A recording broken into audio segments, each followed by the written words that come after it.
Hello guys, കുഞ്ഞിനെ കൊണ്ട് ഞങ്ങൾ പനിയായിട്ട് ആശുപത്രിയിൽ പോയപ്പോഴത്തേന് കുഞ്ഞിൻ്റെ കണ്ണിലായിട്ട് വളർച്ചയുണ്ടെന്ന് ഡോക്ടർ പറഞ്ഞു. അതുകൊണ്ട് ബ്ലഡ് ടെസ്റ്റ് ചെയ്യാൻ വേണ്ടി HB നോക്കാൻ വേണ്ടി സ്കാൻഡ്രോണി വന്നതായിരുന്നു. അങ്ങനെ ഞങ്ങൾ സ്കാൻഡ്രോണി കയറി ബ്ലഡെല്ലാം കൊടുത്ത് അവിടെ അവർ പറഞ്ഞു അരമണിക്കൂർ താമസമുണ്ടെന്ന് പറഞ്ഞു. അന്നേരം അച്ഛനും അനിയനും പറഞ്ഞ് കഴിച്ചിട്ട് വരാമെന്നും പറഞ്ഞ് ഞങ്ങളങ്ങനെ കഴിക്കാൻ വേണ്ടി അങ്ങോട്ട് പോകുമായിരുന്നു. അവിടെ ഒരു മണിമലയിലാണ് ഞങ്ങൾ. മണിമല സ്റ്റാൻഡിൻ്റെ അടുത്തായിട്ട് ഒരു ഹോട്ടലുണ്ട്. ആ ഹോട്ടലിൽ കയറിയാണ് കഴിക്കാൻ പോകുന്നത്. അതിൻ്റെ ഇടയ്ക്ക് ഒരു അപ്പച്ചൻ ലോട്ടറിയും കൊണ്ട് വന്നു. പിന്നെ അച്ഛൻ ലോട്ടറി എടുത്തു. ആ ലോട്ടറി ഞങ്ങൾ നോക്കി, ഒന്നും അടിച്ചൊന്നും ഇല്ല. പിന്നെ ഞങ്ങൾ കുറച്ച് ദൂരം കൊണ്ട് നടക്കുവാണ്. നമ്മളിവിടെ അടുത്തൊന്നും ഉച്ചയ്ക്ക് ബിരിയാണി കിട്ടുന്നതും സ്റ്റാൻഡിൽ ചെന്നാലും ഉള്ളൂ. നമ്മൾ ലാബിൻ്റെ അവിടെ നിന്നിടത്തൊന്നും ബിരിയാണിയൊന്നും കിട്ടത്തില്ല. അങ്ങനെ പോയതല്ലേ എന്നോർത്ത് കഴിക്കാമെന്ന് വിചാരിച്ചു. കുഞ്ഞിന് വലിയ കുഴപ്പമൊന്നുമില്ല. അതുകൊണ്ട് പിന്നെ ഡോക്ടർ നോക്കാനേ പറഞ്ഞുള്ളൂ. അങ്ങനെ ഞങ്ങൾ ഹോട്ടലിൽ ഇറങ്ങി. ഹോട്ടൽ കലവറ, അവിടെയാണ് ഞങ്ങൾ വന്നത്. ഇപ്പോൾ സമയമൊന്നും ആകാത്തത് കൊണ്ട് വലിയ തിരക്കൊന്നുമില്ല. ആറിൻ്റെ തീരത്താണ് ഈ ഹോട്ടലിൽ ഇരിക്കുന്നത്. നല്ല മഴയാണ്, ശക്തമായ മഴയായതുകൊണ്ട് മണിമലയാറാണിത്. മണിമലയാറെല്ലാം കലങ്ങി കിടക്കുകയാണ്. നല്ല ചുഴിയും നല്ല വെള്ളവുമാണ്. നല്ല ആഴമുണ്ട്. ചുഴിയൊക്കെ പോകുന്നത് നമുക്ക് ശരിക്കും കാണാം. എത്രയോ മനുഷ്യന്മാരല്ലേ. മണിമലയാറ് അറിയാവോ? അങ്ങനെ ഞങ്ങൾ കൈയെല്ലാം കഴുകി, കൈ നല്ല വൃത്തിക്ക് കഴുകി. കൈ കഴുകിക്കൊണ്ടിരുന്നപ്പോൾ ഇങ്ങനെ നോക്കി ഞങ്ങൾ കുറച്ച് സമയം അവിടെ നിന്നു. അച്ഛനും മോനും ഇരിക്കുന്ന കണ്ടോ? അവനും കാഴ്ചകളെല്ലാം കാണുവാണ്. അവൻ അച്ഛൻ ഓരോന്നൊക്കെ കാണിച്ചു കൊടുക്കുന്നതാണ്. അതൊക്കെ കണ്ട് എന്തൊക്കെയോ പറയുന്നുണ്ട്. ഭയങ്കര സന്തോഷം അവന് ഇതൊക്കെ കണ്ടുകൊണ്ട്. ആദ്യമായിട്ട് കണ്ടതാണ്. അന്നപ്പോൾ ഞങ്ങൾ കൈ കഴുകുന്നത് കണ്ടപ്പോഴത്തേനും അവനും കൈ കഴുകണമെന്ന്. അങ്ങനെ കൈ കഴുകാൻ നിൽക്കുക. അന്നേരം ഞാൻ വീഡിയോ എടുത്തുകൊണ്ടിരിക്കുന്നതുകൊണ്ട് ചിന്നു ആൻറ്റിയോട് ഞാൻ പറഞ്ഞു, ചിന്നു ഒന്ന് കഴിയിച്ചെന്ന്. അങ്ങനെ ചിന്നു കൈ കഴുകാൻ പോയി. അവന് കൈ കഴുകുന്നതിനേക്കാളും പ്രധാനം അവൻ ആ പൈപ്പേ പിടിക്കണം. അതാണ് അവൻ്റെ പരിപാടി. അങ്ങനെ 2 കൈയും കഴുകി. പുള്ളി കയറിയിരുന്നു. ബ്ലഡൊന്നും എടുത്തതിൻ്റെ ഒരു ഇതുമില്ല. എടുക്കാൻ നേരത്തെ ഇവനെ പിടിക്കുമ്പോഴേ അവന് കുഴപ്പം. അങ്ങനെ ബിരിയാണി വന്നു. ബിരിയാണി ഞങ്ങൾ പാത്രത്തിലോട്ടെല്ലാം തട്ടി. അവർ കൊണ്ടുവന്ന പാത്രത്തിൻ്റെ അകത്ത് തന്നെ അവന് കഴിക്കാൻ കൊടുത്തു. അവന് നല്ലതുപോലെ കഴിച്ചു. കൊള്ളായിരുന്നു. നല്ല ബിരിയാണിയായിരുന്നു. നല്ല സലാഡും പപ്പടവും അച്ചാറും എല്ലാം ഉണ്ടായിരുന്നു. ചിക്കൻ ബിരിയാണിയായിരുന്നു മേടിച്ചത്. ഞങ്ങളിതേ വെളിയിൽ വന്നപ്പോഴത്തേക്കിന് ഭയങ്കര മഴ, നല്ല മഴയാണ്. ഹരീശ്രീ നമ്മുടെ അങ്ങോട്ടുള്ള ബസ്സായിരുന്നു. പിന്നെ നമുക്ക് റിസൾട്ട് മേടിക്കേണ്ടത് കൊണ്ട് നമുക്കതിൽ പോകാൻ പറ്റത്തില്ല. അതുകൊണ്ട് മഴയൊക്കെ കുറഞ്ഞിട്ട് റിസൾട്ടും പോയി മേടിക്കണം. റിസൾട്ട് റെഡിയായെന്നും പറഞ്ഞുകൊണ്ട് അവർ വിളിച്ചായിരുന്നു.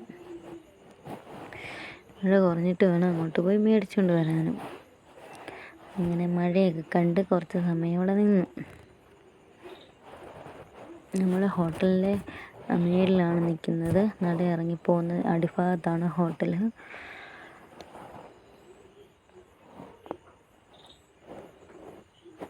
അത്യാവശ്യം നല്ല മഴ പെയ്തു. അങ്ങോട്ട് പോയപ്പോൾ ഒട്ടും മഴയില്ലായിരുന്നു.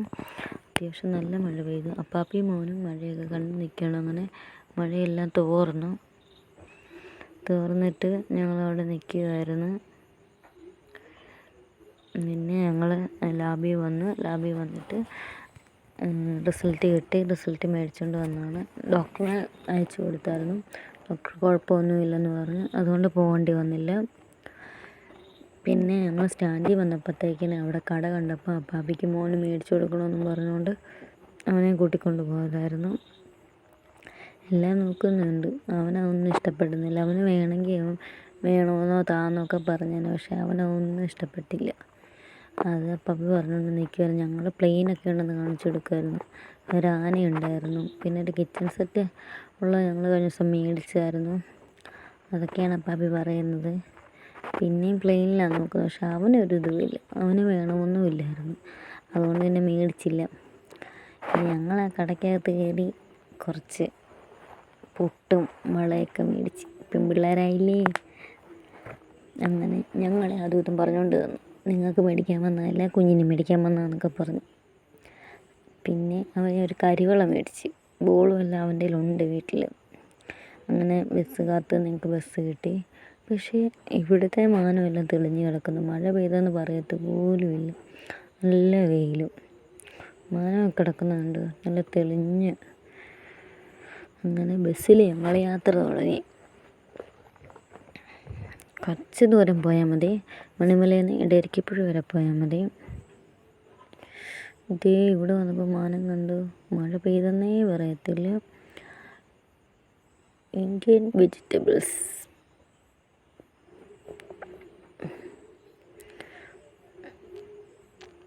അങ്ങനെ ഞങ്ങൾ സ്ഥലത്തെത്താറായി.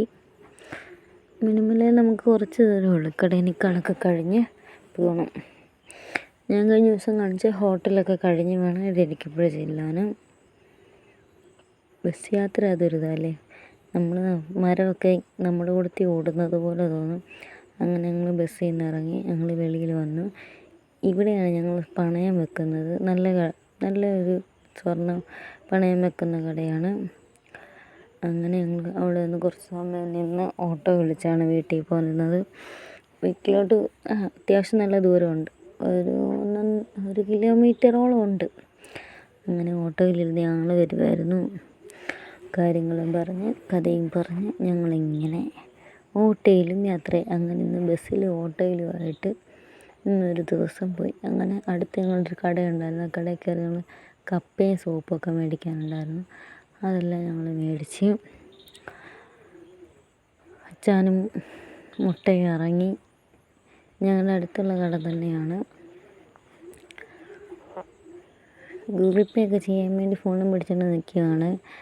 അങ്ങനെ ഇത് ഞങ്ങളുടെ തോടാണ്. ഈ തോട്ടിലിപ്പം പെരുമാമുണ്ടെന്നാണ് പറഞ്ഞത്. ആൾക്കാർ കണ്ടിട്ടുണ്ട്. നമ്മൾ പഞ്ചായത്തിലൊക്കെ പറഞ്ഞിട്ടുണ്ട്. അറിയത്തില്ല. പിന്നെ ഇവിടെ അടുത്തൊരു വീട്ടിൽ ഇപ്പം ഞങ്ങൾ കടയിൽ കയറിയ ആ വീട്ടിൽ കോഴിക്കോട്ടിൽ നിന്നാണ് പെരുമാമിനെ ഒരു ദിവസം പിടിച്ചത്. അത് കാരണം അതവിടെ കാണുമായിരിക്കും. അങ്ങനെ ഞങ്ങൾ വീട്ടിലെത്തി. വീട്ടിൽ വന്നപ്പോൾ നല്ല വെയിലൊക്കെയാണ്. മഴ പെയ്ത ലക്ഷണമുണ്ട്, എന്നാലും തെളിഞ്ഞു.